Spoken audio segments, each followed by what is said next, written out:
آئیے کتاب رحمت سورہ الکہف اٹھائیں۔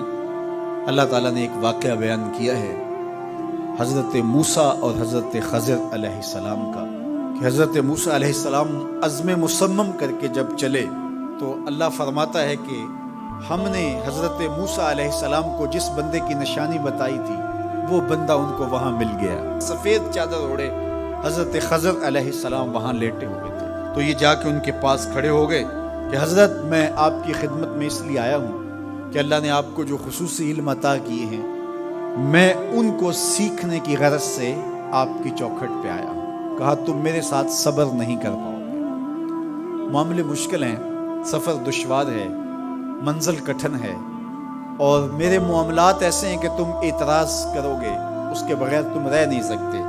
حضرت موسیٰ علیہ السلام نے کہا اگر اللہ نے چاہا تو آپ دیکھیں گے میں صبر کروں گا اور آپ کے کسی حکم کی کسی کام کی میں نافرمانی نہیں کروں گا، کسی کام کا انکار نہیں کروں گا۔ کہا کہ اچھا شرط یہ ہے کہ جو میں کروں اس پر تم اعتراض نہیں کرو گے، سوال نہیں کرو گے، یہاں تک کہ میں خود ہی نہ بتاؤں۔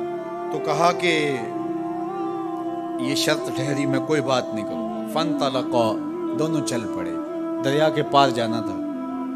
جو کشتی کا مالک تھا، کشتی بان تھا، وہ حضرت خضر علیہ السلام کو جانتا تھا تو اس نے کرایہ بھی نہیں لیا، لیکن جب کشتی پر سوار ہوئے تو عصا مار کے حضرت خضر علیہ السلام نے کشتی کا ایک پھٹا توڑ دیا۔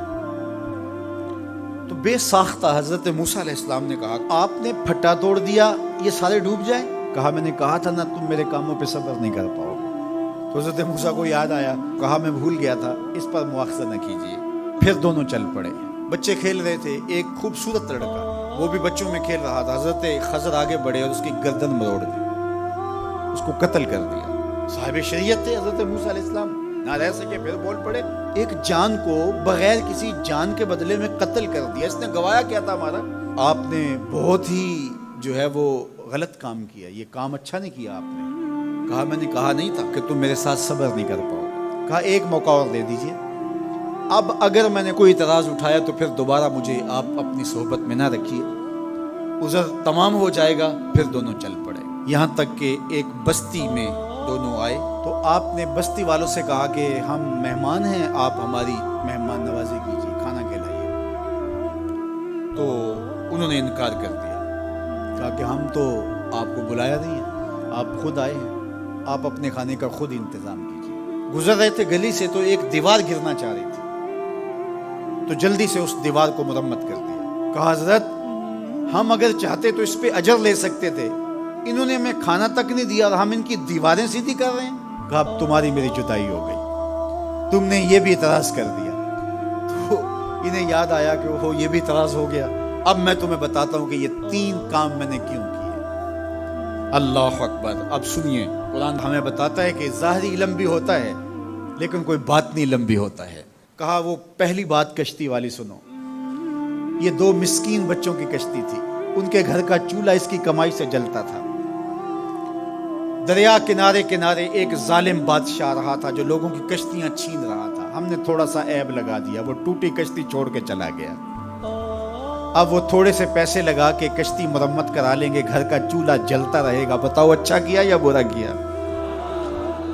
کہا رہی بات اس بچے کی جس کو ہم نے قتل کیا، اس کے ماں باپ مومن تھے، نیک تھے، صالح تھے، بچے نے بڑا ہو کے بہت برا ہونا تھا، ہم نے اس کو قتل کر دیا، اللہ اس کے بدلے ان کو بہتر اولاد دے گا۔ علماء تفسیر نے لکھا ہے اس بچے کے بدلے میں اللہ نے ان والدین کو ایک بیٹی عطا کی جس کی نسل سے 70 نبی پیدا ہوئے۔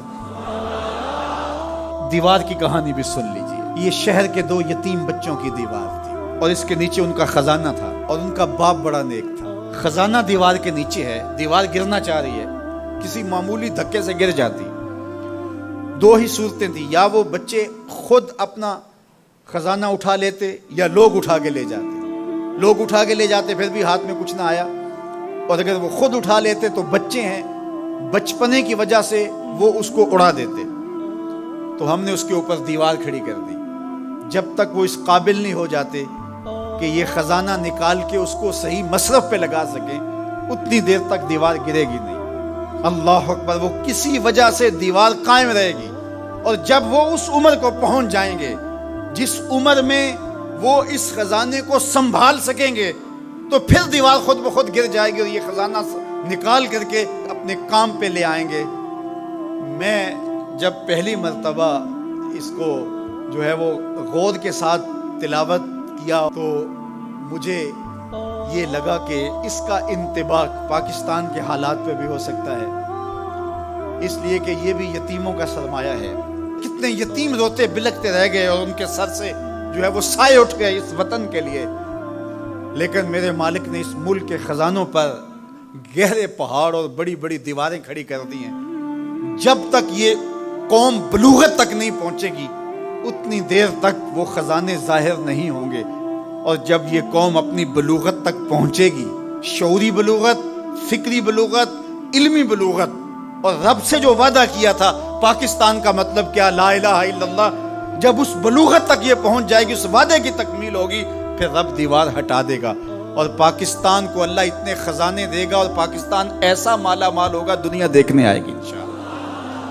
اس لیے رب نے دیواریں بنا کے رکھی۔ تمہارا باپ معین الدین چشتی بڑا نیک تھا، تمہارا باپ داتا گنج بخش علی حجویری بڑا نیک تھا، تمہارا باپ حضرت مجدد الف ثانی بڑا نیک تھا، ان کی وجہ سے میں دیواریں کھڑی کر رہا ہوں اور مضبوط حصار لگا رہا ہوں تمہارے خزانوں پر، اور وہ وقت آئے گا جب تم بلوغت کی عمر کو پہنچو گے، دیواریں ہٹ جائے گی اور تمہارا وطن زمانے پہ مہکتے پھول کی طرح اور چمکتے ستاروں کی طرح اور روشن آفتاب کی طرح چمکتا اور مہکتا دکھائی دے گا، اور زمانہ پاکستان دیکھنے آئے گا، پاکستان دنیا کی قیادت کرے گا انشاءاللہ۔